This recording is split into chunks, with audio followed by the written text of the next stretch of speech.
ಮತ್ತು ನಿಮಗೆ YouTube basic tutorials for YouTube Kannada ಚಾನಲ್ಗೆ ಸ್ವಾಗತ. www.youtube.com/basic tutorials for you ಅಂತ ಟೈಪ್ ಮಾಡಿ ಸಬ್ಸ್ಕ್ರೈಬ್ ಬಟನ್ ಪ್ರೆಸ್ ಮಾಡೋದ್ರ ಮೂಲಕ ನಮ್ಮ ಮುಂದಿನ ಎಲ್ಲ ವೀಡಿಯೋಸನ್ನು ನಿಮ್ಗೆ ಸಿಗ್ತಾ ಹೋಗುತ್ತೆ. ಸಬ್ಸ್ಕ್ರೈಬ್ ಬಟನ್ ಪ್ರೆಸ್ ಮಾಡಿದ್ರೆ ಮಾತ್ರ ನಾವು ಯಾವುದೇ ಹೊಸ ವೀಡಿಯೋ ಅಪ್ಲೋಡ್ ಮಾಡಿದ್ರು ನಿಮ್ಮ ಇಮೇಲ್ಗೆ ಒಂದು ಇಂಥ ಹೊಸ ವೀಡಿಯೋ ಅಥವಾ ಈ ಥರ ವೀಡಿಯೋ ಅಪ್ಲೋಡ್ ಮಾಡಿದ್ದಾರೆ ಅಂತ ನಿಮಗೊಂದು ಮೆಸೇಜ್ ಬರುತ್ತೆ. ಮತ್ತು ಅದೇ ಥರ ಇಲ್ಲಿ ಫೇಸ್ಬುಕ್ ಲಿಂಕ್ ಇದೆ, ಇಲ್ಲಿ ಟ್ವಿಟರ್ ಲಿಂಕ್ ಇದೆ. ನಾನು ಪ್ರತಿ ಸಾರಿ ಹೇಳ್ದಂಗೆ ಡೈರೆಕ್ಟ್ ಇದು ಫೇಸ್ಬುಕ್ಕಲ್ಲಿ ಹೋಗ್ಬಿಟ್ಟು ಲೈಕ್ ಮಾಡೋದ್ರ ಮೂಲಕ ಮತ್ತು ಟ್ವಿಟರಲ್ಲಿ ಫಾಲೋ ಮಾಡೋದ್ರ ಮೂಲಕ ನಮ್ಮ ಮುಂದಿನ ವೀಡಿಯೋಸ್ ಸಿಗೋ ಥರ ಮಾಡ್ಕೋಬೋದು. ಮತ್ತು ನಮ್ಮದು ಇದು ವೆಬ್ಸೈಟ್ www.basictutorials.in ಅನ್ನೋ ವೆಬ್ಸೈಟ್ನ ಸಹ ನೀವು ಫಾಲೋ ಮಾಡೋದ್ರ ಮೂಲಕ ಎಲ್ಲ ವೀಡಿಯೋಸು ನಿಮಗೆ ಸಿಗೋ ಥರ ಮಾಡ್ಕೊಬೋದು. ವ್ಯೂವರ್ಸ್, ನಾನು ಇವತ್ತು ಈ ವಿಡಿಯೋದಲ್ಲಿ ನಿಮ್ಗೆ ಆಲ್ರೆಡಿ ಲಾಸ್ಟ್ ವೀಡಿಯೋದಲ್ಲಿ ನಾನು ಹೇಳಿದ್ದೆ ATM ಕಾರ್ಡು, ಡೆಬಿಟ್ ಕಾರ್ಡು ಮತ್ತು ಕ್ರೆಡಿಟ್ ಕಾರ್ಡುಗಳ ಡಿಫ್ರೆನ್ಸ್ ಏನು, ಅದನ್ನ ಏನಕ್ಕೆ ಯಾವ ಥರ ಅದು ವರ್ಕ್ ಆಗುತ್ತೆ ಅಂತ. ಸೊ ಈಗ ನಾನು ಅದೇ ವಿಡಿಯೋದಲ್ಲಿ ನಿಮ್ಗೆ ಹೇಳಿದೆ ಏನು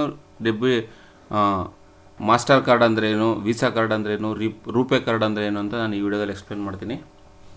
ಅದಕ್ಕೂ ಮುಂಚೆ ನಾವು ಒಂದು ಗಿವ್ ಅವೇ ಮಾಡಿದ್ದೀವಿ, ಅಂದರೆ ಸಣ್ಣ ಉಡುಗೊರೆ ನಿಮಗಾಗಿ ಅನ್ನೋ ಈ ವಿಡಿಯೋ ನೋಡಿ. ಇದಾದಮೇಲೆ ಒಂದು ಟಾಸ್ಕ್ ಇರುತ್ತೆ, ಸಿಂಪಲ್ ಟಾಸ್ಕು. ಅದನ್ನು ನೀವು ಫಿಲ್ ಮಾಡಿದ್ರೆ ನೀವು ಸಹ ಪ್ರೈಸ್ ಗೆಲ್ಲೋಕ್ಕೆ ಚಾನ್ಸಸ್ ಇರುತ್ತೆ. ಅದು ಯಾಕೆ ಮಾಡಿದ್ದೀವಿ ಏನು ಅನ್ನೋ ಫುಲ್ ಡೀಟೇಲ್ ಆ ವಿಡಿಯೋದಲ್ಲಿ ಇರುತ್ತೆ, ನೀವು ಅಲ್ಲಿ ನೋಡಿದ್ರೆ ಸಹ ನಿಮಗೆ ಸಿಗ್ತಾ ಹೋಗುತ್ತೆ. ವ್ಯೂವರ್ಸ್, ನಾನು ಈ RuPay card, master card, visa card reason ಯಾಕೆ ಹೇಳ್ತಾ ಇದ್ದೀನಿ ಅಂದರೆ, ಈಗ ಏನು ಕ್ಯಾಶ್ಲೆಸ್ಗೆ ಹೋಗ್ತಿದ್ದೀವಲ್ಲ, ಇಂಥ ಟೈಮಲ್ಲಿ ಎಲ್ಲರಿಗೂ ಅದ್ರ ಬಗ್ಗೆ ಗಮನ ಇರಬೇಕು. ಹಾಗಾಗಿ ಅದು ಏನು ಉಪಯೋಗ ಏನೋ ಸಹ ನಿಮ್ಗೆ ಗೊತ್ತಿರಬೇಕು ಅನ್ನೋ ಕಾರಣಕ್ಕೆ ಫಸ್ಟ್ ಆಫ್ ಆಲ್ ಹೇಳ್ಬಿಡ್ತೀನಿ. ರೂಪೇ, ಮಾಸ್ಟರ್, ಮ್ಯಾಸ್ಟ್ರೋ ಇವೆಲ್ಲ ಏನಿದೆಯಲ್ಲ, ಅದರಲ್ಲಿ ಮೇಜರಾಗಿ ಎರಡು ತೊಗೊತೀನಿ, ರೂಪೇ ಮತ್ತು ಮಾಸ್ಟರ್ ಕಾರ್ಡು. ಮಾಸ್ಟರ್ ಮತ್ತು ವೀಸಾ ಕಾರ್ಡು. ರೂಪೇ ಬೇಡ, ಆಮೇಲೆ ಹೇಳ್ತೀನಿ ರೂಪೇ ಅಂತ. ಈ ಕಾರ್ಡುಗಳು ಏನು ಕೆಲಸ ಮಾಡುತ್ತಪ್ಪ ಅಂದರೆ, ಈ ವೀಸಾ ಅನ್ನೋ ಒಂದು ಏಜೆನ್ಸಿ ಅಥವಾ ಒಂದು ಮೀಡಿಯೇಟರು ಅವರು ಅಲ್ಲಿಂದ ನಮ್ಗೆ ಕಾರ್ಡ್ ಪ್ರೊವೈಡ್ ಮಾಡ್ತಾರೆ. ಬ್ಯಾಂಕು ಮತ್ತು ಕನ್ಸ್ಯೂಮರ್ ಮಧ್ಯೆ ಇರುತ್ತೆ. ನಮ್ಮಂಥ ಅಲ್ಲಿಂದ ಏನು ಒಬ್ಬ ಗ್ರಾಹಕ ಇರ್ತೀವಿ, ನಮಗೂ ಮತ್ತು ಬ್ಯಾಂಕ್ ಮಧ್ಯೆ ಕನೆಕ್ಟಿವಿಟಿ ಇರೋದಕ್ಕೋಸ್ಕರ ವೀಸಾ ಅನ್ನೋ ಒಂದು ಕಂಪ್ನಿ, ಅದು ಬೇರೆ ದೇಶದಲ್ಲಿರುತ್ತೆ, ಅವರು ಆ ಕಾರ್ಡನ್ನ ಕೊಡ್ತಾರೆ. ಸೇಮ್ ಮಾಸ್ಟರ್ ಅನ್ನೋದು ಅಷ್ಟೇ, ಅದು ಒಂದು ಬೇರೆ ದೇಶದ ಕಂಪ್ನಿ, ಅಲ್ಲಿಂದ ನಮಗೆ ಆ ಕಾರ್ಡ್ ನಮ್ಗೆ ಪ್ರೊವೈಡ್ ಮಾಡಿರ್ತಾರೆ. ಅಂದರೆ ನೀವು ಫಾರ್ ಎಕ್ಸಾಂಪಲ್ ಹೋಗಿ ಎಲ್ಲೋ ಒಂದು ಕಡೆ ಏನೋ ಸ್ವೈಪ್ ಮಾಡಿದ್ರೆ ಅಂದ್ಕೊಳ್ಳಿ, ನಿಮ್ಮದು ING ಇಂದನೇ ಮಾಡಿದ್ರೆ ಅಂದ್ಕೊಳ್ಳಿ, ING ಬ್ಯಾಂಕ್ ಕಾರ್ಡ್ನ ನೀವು ವೀಸಾ ಕಾರ್ಡ್ನ ತೊಗೊಂಡು ಸ್ವೈಪ್ ಮಾಡಿದ್ರೆ ₹1000 ಅಮೌಂಟ್ ಕಟ್ಟಾದರೆ, ಅದು ನೀವು ಆ ಅಂಗಡಿ ಓನರು ಯಾವುದು ING ಇಟ್ಕೊಂಡಿರ್ತಾನೆ, ಕೆನರಾನ, SBI ಯಾವುದಕ್ಕೆ ಸರಿ ಅಲ್ಲಿಗೆ ಹೋಗುತ್ತೆ ₹1000. ಬಟ್ ಈ 1000 ನಿಮ್ಮ ಹತ್ರ ಹೋಗಿ 1000 ಅವ್ರ ಕಡೆ ಅವನಿಗೆ ಇಲ್ಲಿ ನಿಮ್ಮ ಹತ್ರ ಕಟ್ಟಾಗಿ ಅವನ ಕಡೆ ಅಲ್ಲಿ ರಿಸೀವ್ ಆಯ್ತಂದರೆ ಇಷ್ಟು ಪರ್ಸೆಂಟೇಜ್ ಅಂತ ಆ ವೀಸಾ ಕಾರ್ಡನ್ನು ತೊಗೊತಾ ಇರ್ತಾನೆ. ಗೊತ್ತಾಯ್ತಾ? ಸೊ ಅವನ ಥರ ಮೀಡಿಯೇಟರ್ ಕೆಲಸ, ಅಲ್ಲಿಂದ ಮಿಡ್ಲಲ್ಲಿ ತೊಗೊಂಡೋಗಿ ನಿಮ್ಮ ಕಾರ್ಡಿನ ಅಮೌಂಟ್ ಕಟ್ಟಾಗಿ ಯಾರು ನೀವು ಇನ್ನೊಬ್ರಿಗೆ ಆಪೋಸಿಟ್ ಅವ್ರಿಗೆ ಅಮೌಂಟ್ ಸ್ವೈಪ್ ಮಾಡಿರ್ತೀರ ಅಲ್ಲಿ ಕೊಡೋದಕ್ಕೆ ವೀಸಾ ಕಾರ್ಡಲ್ಲಿ ಇಷ್ಟು ಪರ್ಸೆಂಟೇಜ್ ಅಂತ ಕಟ್ಟಾಗುತ್ತೆ. ಸೇಮ್ ವೇ ಮಾಸ್ಟರ್ ಕಾರ್ಡು ಈ ಥರ ಅವ್ರು ಜಸ್ಟ್ ನಮ್ಮಿಬ್ಬರು ಮಿಡ್ಲಲ್ಲಿ ಒಂದು ಗೇಟ್ ವೇ ಆಗಿ, ಅಂದರೆ ನಮ್ಮ ಮತ್ತು ಬ್ಯಾಂಕಿನ ಅಕೌಂಟ್ ಅಥವಾ ನಾವು ಇನ್ನೊಬ್ರು ನಮ್ಮ ಆಪೋಸಿಟ್ ಯಾರಿಗೆ ನಾವು ದುಡ್ಡು ಕೊಡ್ತಾ ಇದ್ದೀವಿ ಅವ್ರ ಇಬ್ಬರ ಮಧ್ಯದಲ್ಲಿ ಒಂದು ಏನು ಒಂದು ಮೀಡಿಯೇಟರ್ ಕೆಲಸ, ಅಂದರೆ ಒಂದು ಗೇಟ್ ವೇ, ಅದು ಇಲ್ಲಿಂದ ಕಟ್ಟಾಗಿ ಅವ್ರಿಗೆ ಸೀದಾ ಅವ್ರ ಅಕೌಂಟ್ಗೆ ಹೋಗ್ಬೇಕು. ಈ ಥರ ಒಂದು ಸೆಕ್ಯೂರ್ಡಾಗಿ ಮಾಡ್ಕೊಂಡಿರೋಂಥ ಒಂದು ಲೈನ್ ಅದು. ಸೊ ಹೀಗಾಗಿ ಈ ಥರ ಕಂಪ್ನಿಗಳು ಮಾಸ್ಟರ್, ವೀಸಾ, ಬೇರೆ ಏನೇನಿದ್ದಾವೆಲ್ಲ ಮಾಸ್ಟರ್, ವೀಸಾ, ಮಾಸ್ಟ್ರೋ ಅಂತೆಲ್ಲ ಬರುತ್ತೆ. ಸೊ ಇವೆಲ್ಲ ಬೇರೆ ಬೇರೆ ದೇಶದ ಕಂಪ್ನಿಗಳು ತಂದು ನಮ್ಮ ದೇಶದ ಮೇಲೆ, ನಮ್ಮ ದೇಶದ ಒಂದು ಮಾರ್ಕೆಟ್ ಮೇಲಿಂದ, ನಮ್ಮ ದೇಶದಲ್ಲಿರೋ ಜನಸಂಖ್ಯೆ 130 ಕೋಟಿ ಇದೆ. ಸೊ ಇಂಥ ಕಡೆನೇ ಅವ್ರಿಗೆ ವರ್ಕೌಟ್ ಆಗೋದು, ತುಂಬ ಕಾರ್ಡ್ ಡಿಸ್ಟ್ರಿಬ್ಯೂಟ್ ಆಗೋದು. ಸೊ ಅವರು ಬ್ಯಾಂಕ್ ಅವ್ರ ಜೊತೆನೋ ಅಥವಾ ಏನೋ ಈ ಥರ ಮರ್ಜಪ್ ಆಗ್ಬಿಟ್ಟು ಅವರು ನಮಗೆ ಅದನ್ನು ಸಪ್ಲೈ ಮಾಡ್ತಿರ್ತಾರೆ. ಬಟ್ ನಮ್ಗೆ ಗೊತ್ತಿಲ್ಲದಿರೋ ವಿಚಾರ ಏನಪ್ಪ ಅಂದರೆ, ಈಗ ಮೋದಿಯವ್ರು ಮಾಡಿರೋಂಥ ರೂಪೇ ಕಾರ್ಡ್ ಎಲ್ಲರೂ ಜನ್ಧನ್ ಅಕೌಂಟಲ್ಲಿ ಯೂಸ್ ಮಾಡಬೇಕು, ಅವ್ರಿಗೆ ಇಷ್ಟು ಕೋಟಿ ಡಿಸ್ಟ್ರಿಬ್ಯೂಟ್ ಮಾಡ್ತೀವಿ ಅಂತ ಹೇಳ್ತಿದಾರಲ್ಲ. ರೂಪೇ ಕಾರ್ಡ್ ಅಂದರೆ ರುಪಿ ಪೇಮೆಂಟ್ ಶಾರ್ಟ್ ನೇಮ್ ಆಗಿ ರೂಪೇ ಕಾರ್ಡ್ ಆಗಿದೆ. ಅದು ನಮ್ಮ ಭಾರತ ದೇಶದ್ದು, ನಾವು ಜನ್ರೇಟ್ ಮಾಡಿರೋದು, ನಮ್ಮ ಸಾಫ್ಟ್ವೇರು ನಾವು ಬಿಲ್ಡ್ ಮಾಡಿರೋಂಥದ್ದು, ಇಂಡಿಯನ್ ಸಾಫ್ಟ್ವೇರ್ ಕಂಪ್ನಿ, ಅದು ಇಂಡಿಯಾದವ್ರು ಮಾಡಿರೋಂಥದ್ದು ಅದು. ಸೊ ಹಾಗಾಗಿ ರೂಪೇ ಕಾರ್ಡನ್ನ ನಮ್ಮ ದೇಶದಲ್ಲಿ ನಾವೇ ಸ್ವಂತವಾಗಿ ಮಾಡಿ ನಮ್ಮ ಜನಕ್ಕೆ ಕೊಡ್ತಿರೋದ್ರಿಂದ ನಾವು ಬೇರೆ ದೇಶಕ್ಕೆ ದುಡ್ಡನ್ನ ಅವ್ರು ಅಲ್ಲೆಲ್ಲೋ ಕೂತ್ಕೊಂಡು ಸುಮ್ಮನೆ ಅದನ್ನು ಡಿಸ್ಟ್ರಿಬ್ಯೂಟ್ ಮಾಡಿಬಿಟ್ಟು ಇಷ್ಟು ಪರ್ಸೆಂಟೇಜ್ ಅಂತ ಮಾರ್ಜಿನ್ ತೊಗೊಂಡು ಅವ್ರ ಬೆಳೆ ಅವಶ್ಯಕತೆ ಇರೋಲ್ಲ. ರೂಪೇ ಕಾರ್ಡಲ್ಲಿ ನಾವೇನು ಯೂಸ್ ಮಾಡಿದ್ದೆ ಆದರೆ ನಮ್ಮ ದೇಶಕ್ಕೆ ನಮ್ಮ ಅಕೌಂಟ್ ಬರುತ್ತೆ, ನಮ್ಮ ದೇಶದವರೇ ಉದ್ಧಾರ ಆಗ್ತಾರೆ. ಇನ್ನೊಂದೇನಪ್ಪ ಅಂದರೆ, ರೂಪೇ ಕಾರ್ಡ್ಗೂ, ವೀಸಾ ಕಾರ್ಡ್ಗೂ, ಮಾಸ್ಟರ್ ಕಾರ್ಡ್ಗೂ ಏನೂ ದೊಡ್ಡ ಡಿಫ್ರೆನ್ಸ್ ಇಲ್ಲ, ಎಲ್ಲ ಒಂದೇ ಥರ ಕೆಲಸ ಮಾಡ್ತವೆ.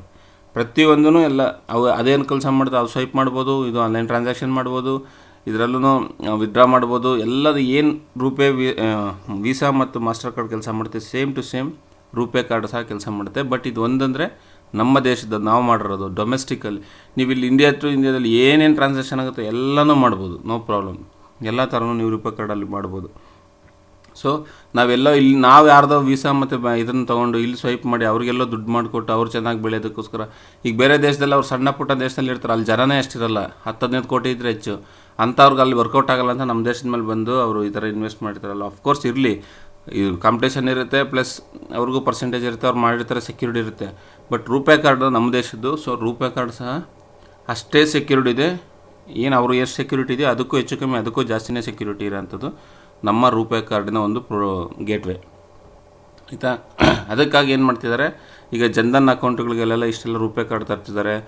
ಬಟ್ ನಿಮ್ಗೆ ವೀಸಾ ಮಾಸ್ಟರ್ ಕಾರ್ಡಲ್ಲಿ ಸಿಗದೇ ಇರೋಷ್ಟು ಆಫರ್ಸು ರೂಪೇ ಕಾರ್ಡಲ್ಲಿ ಸಿಗುತ್ತೆ. ಏನಪ್ಪ ಅಂದರೆ ಕ್ಯಾಶ್ ಬ್ಯಾಕ್ ಆಫರ್ಸು, ಇಷ್ಟು ತೊಗೊಂಡ್ರೆ ಇಷ್ಟು ಪರ್ಸೆಂಟೇಜ್ ನಿಮಗೆ ವಾಪಸ್ ಕ್ಯಾಶ್ ಬ್ಯಾಕ್ ಬರುತ್ತೆ, ಅಥವಾ ಪರ್ಸೆಂಟೇಜ್ ತೊಗೊಂಡ್ರೆ ಒಂದು ಟಿಕೆಟ್ ಫ್ರೀ, ಈ ಥರ ಎಲ್ಲ ರೂಪೇ ಕಾರ್ಡಲ್ಲೇ ಭಾಳ ಸಿಗ್ತಿದೆ. ರೀಸನ್ ಏನಂದರೆ ಅದನ್ನು ಸಹ ಅವರು ಪ್ರಮೋಷನ್ ಮಾಡೋಕ್ಕೆ ಟ್ರೈ ಮಾಡ್ತಿದ್ದಾರೆ. ಸೊ ಇಷ್ಟು ಮಾಡೋದ್ರಿಂದ ನಮಗೆ ನಮ್ಮ ದೇಶಕ್ಕೆ ಅದು ಯಾರು ಸಾಫ್ಟ್ವೇರ್ ಮಾಡಿದ್ದಾರೆ ಬೇರೆಯವ್ರಿಗೆ ಎಲ್ಲೋ ಬೇರೆ ಕೂತಿರೋ ದೇಶದವ್ರಿಗೆ ದುಡ್ಡು ಕೊಡೋದ್ರ ಬದಲು ನಮ್ಮ ದೇಶದವ್ರಿಗೆ ಎಕನಾಮಿಕಲಿ ಸಹ ಅದು ಒಳ್ಳೆಯದಾಗುತ್ತೆ. ಡ್ರಾಬ್ಯಾಕ್ಸ್ ಏನಿದೆಯಪ್ಪ ಅಂದರೆ ನಮಗೆ ಸ್ವಲ್ಪ ಪ್ರಾಬ್ಲಮ್ ಏನಿದೆ ಅಂದರೆ presently RuPay card credit card ರೂಪದಲ್ಲಿ ಬಂದಿಲ್ಲ, ಅದು ಪ್ರೆಸೆಂಟ್ಲಿ ಡೆಬಿಟ್ ಕಾರ್ಡ್ ಮತ್ತು ATM ಕಾರ್ಡ್ ರೂಪದಲ್ಲಿದೆ. ಬಟ್ ರೂಪೇ ಕಾರ್ಡ್ಗೆ ಇನ್ನೊಂದೇನೆಂದರೆ ಇಂಟರ್ನ್ಯಾಷನಲ್ ಲೆವೆಲಲ್ಲಿ ಅದು ಸ್ವೈಪ್ ಮಾಡೋಕ್ಕಾಗಲ್ಲ. ಕೆಲವು ಕಡೆ ಆಗ್ತಿದೆ ಅಂತೆ, ನಮಗೂ ಅದ್ರ ಬಗ್ಗೆ ಡೀಟೇಲ್ ಇಲ್ಲ. ಬಟ್ ಕೆಲವು ಕಡೆ ಅದು ಏನು ನೆಟ್ವರ್ಕ್ ತೊಗೊಂಡಿದ್ದಾರೆ ಆ ನೆಟ್ವರ್ಕಲ್ಲಿದೆ. ಬಟ್ ಎಲ್ಲ ಕಡೆ ಆಗೋದಿಲ್ಲ ಅಂತ ಒಂದಿದೆ. ಬಟ್ ನಾವು 99% ನಾವೆಲ್ಲರೂ ಹೋಗಿ ಹೊರಗಡೆ ಹೋಗಿ ಸುಮಾರು ಜನ, ಈಗ ಒಂದು 15-20% ಮೆಂಬರ್ಸ್ ಮಾತ್ರ ಹೊರಗಡೆ ದೇಶದಲ್ಲಿ ಹೋಗಿ ಅದನ್ನೆಲ್ಲ ಸ್ವೈಪ್ ಮಾಡ್ತಾರೆ. 80% ಮೆಂಬರ್ಸ್ ಎಲ್ಲ ನಾವು ಡೊಮೆಸ್ಟಿಕ್ ಭಾರತ ದೇಶದಲ್ಲೇ ನಾವೆಲ್ಲ ಮಾಡ್ಕೊತೀವಿ. ಸೊ ಹಂಗಾಗಿ ನಾವು ರೂಪೇ ಕಾರ್ಡ್ ಯೂಸ್ ಮಾಡೋದು ಬೆಟರು. ಇದರಿಂದ ನಮ್ಮ ದೇಶಕ್ಕೂ ಸಹ ಅನುಕೂಲ ಆಗುತ್ತೆ. ಇನ್ ಫ್ಯೂಚರ್ ಏನು ಜನ್ಧನ್ ಅಕೌಂಟ್ಗೆಲ್ಲ ಅದು ಬರ್ತಿದೆಯಲ್ಲ, ಸೊ ಅವ್ರಿಗೂ ಗೊತ್ತಾಗುತ್ತೆ ಅದರಿಂದ ಉಪಯೋಗಗಳೇನಂತ. ಇನ್ ಫ್ಯೂಚರ್ ಮೋಸ್ಟ್ ಪ್ರಾಬಬಲಿ ಎಲ್ಲರಿಗೂ ಈ ಕಾರ್ಡು ಸಿಗೋ ಚಾನ್ಸಸ್ ಇದೆ. ಓಕೆನಾ ವ್ಯೂವರ್ಸ್, ನಿಮಗೂ ಸಹ ರೂಪೇ ಕಾರ್ಡ್ ಬೇಕಂದರೆ ನೀವು ಜನ್ಧನ್ ಅಕೌಂಟ್ ಮಾಡಿಸ್ಬೋದು. ಇಲ್ಲಾಂದರೆ ನಿಮ್ಮ ಬ್ಯಾಂಕ್ನವ್ರು ಒಪ್ಪೋದ್ರೆ ನಿಮ್ಮ ವೀಸಾ ಮತ್ತು ಮಾಸ್ಟರ್ ಕಾರ್ಡ್ ಸಬ್ಮಿಟ್ ಮಾಡಿಬಿಟ್ಟು ಸರೆಂಡರ್ ಮಾಡಿ ರೂಪೇ ಕಾರ್ಡ್ ಕೇಳ್ಬೋದು, ಅವ್ರೇನೋ ಅಗ್ರಿ ಮಾಡಿ ಕೊಟ್ಟರೆ. ಓಕೆ, ಇದು ಡಿಫ್ರೆನ್ಸ್ ಬಿಟ್ವೀನ್ ವೀಸಾ, ಮಾಸ್ಟರ್ ಮತ್ತು ರೂಪೇ ಕಾರ್ಡ್. ಈ ನಾಲೆಡ್ಜಲ್ಲಿ ಅನ್ನೋ ಕಾರಣಕ್ಕೆ ಈ ವಿಡಿಯೋನ ಮಾಡಿದ್ದೀನಿ. ವ್ಯೂವರ್ಸ್, ನಿಮಗೆ ನನ್ನ ಈ ವಿಡಿಯೋ ಲೈಕ್ ಆಗಿದ್ದರೆ ದಯವಿಟ್ಟು ವಿಡಿಯೋ ಕೆಳಗಡೆ ಇರೋಂಥ ಲೈಕ್ ಬಟನ್ ಪ್ರೆಸ್ ಮಾಡಿ, ಶೇರ್ ಮಾಡಿ, ಸಬ್ಸ್ಕ್ರೈಬ್ ಮಾಡಿ. ನಿಮ್ದು ಏನೇ ನಿಮಗೆ ಚೆನ್ನಾಗಿ ಅನಿಸುತ್ತೋ ಇಲ್ಲ ಒಳ್ಳೆ ವೀಡಿಯೋ ಪರವಾಗಿಲ್ಲ ಯೂಸ್ಫುಲ್ ಇದೆ ಅಂದರೆ ದಯವಿಟ್ಟು ಕಮೆಂಟ್ ಮಾಡಿ. ಮತ್ತು ನಿಮ್ಮ ಫ್ರೆಂಡ್ಸ್ಗೂ ಸಹ ತಿಳಿಸ್ಕೊಡಿ. ಏನೇ ಸಲಹೆ ಸೂಚನೆಗಳಿದ್ರೆ ಇಲ್ಲ ಇದು ತಪ್ಪಿದೆ ಈ ಥರ ಅಂತಿದ್ರೆ ದಯವಿಟ್ಟು ನನಗೆ ಕಮೆಂಟ್ ಮೂಲಕ ತಿಳಿಸ್ಕೊಡಿ. ನಾನು ಅದ್ರ ಮುಂದೆ ಚೇಂಜ್ ಮಾಡಿಕೊಂಡು ಒಳ್ಳೊಳ್ಳೆ ವೀಡಿಯೋಸನ್ನು ಮಾಡೋಕ್ಕೆ ಟ್ರೈ ಮಾಡ್ತೀನಿ. Thank you for watching.